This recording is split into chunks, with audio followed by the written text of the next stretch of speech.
Kalau ada uang, jangankan orang, setan aja bisa ngaku saudara. Sebelumnya, saya mau prihatin dulu sama Cece Khalifah, TKW dari Hong Kong. Mudah-mudahan Cece diberi panjang umur sama Allah, diberi kesembuhan, diangkat penyakitnya, dan mudah-mudahan Cece sabar dan juga tabah dalam ujian ini. Jadi Cece Khalifah ini bekerja sebagai TKW di Hong Kong dan beliau sekarang itu sudah mengidap kanker serviks stadium akhir. Tapi keluarganya yang di Madiun tidak mau menerima dengan alasan tidak ada yang merawatnya setiap harinya. Akhirnya oleh Miss Yuni ini mau ditampung di yayasannya Miss Yuni di Blitar. Dan terima kasih banget ya Miss, dari tangan Miss juga banyak banget yang ditolong, banyak banget para TKI yang ditolong oleh Miss Yuni, baik yang masih sakit maupun yang sudah menjadi untuk dipulangkan ke Indonesia. Bahkan sekarang ternyata Miss Yuni punya yayasan di Blitar. Mudah-mudahan ini menjadi amal jariah untuk Miss Yuni, panjang umur terus Miss dan juga lancar rezekinya. Sebetulnya adalah satu kasus dari mungkin ratusan kasus yang tidak terpublis di media. Jadi banyak banget TKI dan juga TKW yang merasakan hal ini.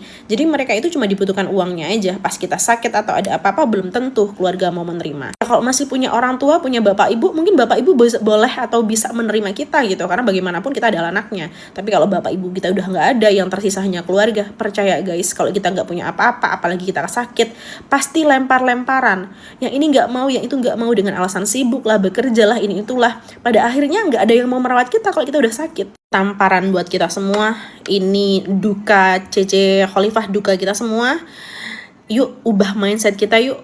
Kalau kita punya uang, kita masih kerja di luar negeri, kamu boleh ngasih keluarga, kamu boleh ngasih saudara, boleh ngasih orang tua, tapi utamakan diri sendiri. Karena kenyataannya banyak banget teman-teman aku yang 80% dari hasil kerja keras mereka, bukan mereka sendiri yang menikmati, mereka hanya menikmati 20% sisanya.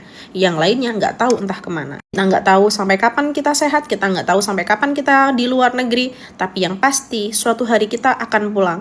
Alhamdulillah kalau sama Allah kita dikasih kesehatan dan juga panjang umur sampai pulang ke Indonesia, dan itu harus ya guys, harus jaga kesehatan, harus jaga mental. Tapi meskipun kamu sehat, tapi kalau kamu gak bawa uang, kamu gak bawa apapun, kamu tidak punya uang, kamu tidak akan dianggap oleh siapapun meskipun saudara kamu sendiri. Terutama buat Cece-Cece ya, yang mungkin udah lama banget di luar negeri. Yuk Ce, kalau misalnya udah lama banget di luar negeri, karena kemarin tuh aku ketemu sama temen gitu ya guys, umurnya tuh udah 48 tahun dan beliau tuh masih jaga amah. Beliau udah 12 tahun lebih di Taiwan. Itu kayak ngelihat Cecenya dorong ama aja aku udah aduh ya Allah, saya kasihan banget gitu ya. Dan kalian tahu pas aku denger dia tuh telepon sama anaknya tuh nggak ada hormatnya sama orang tua, dimatiin tanpa salam. Terus dia telepon cuma nyapa mak, nyapa toh, cuma kayak gitu, kayak kenapa sih mak,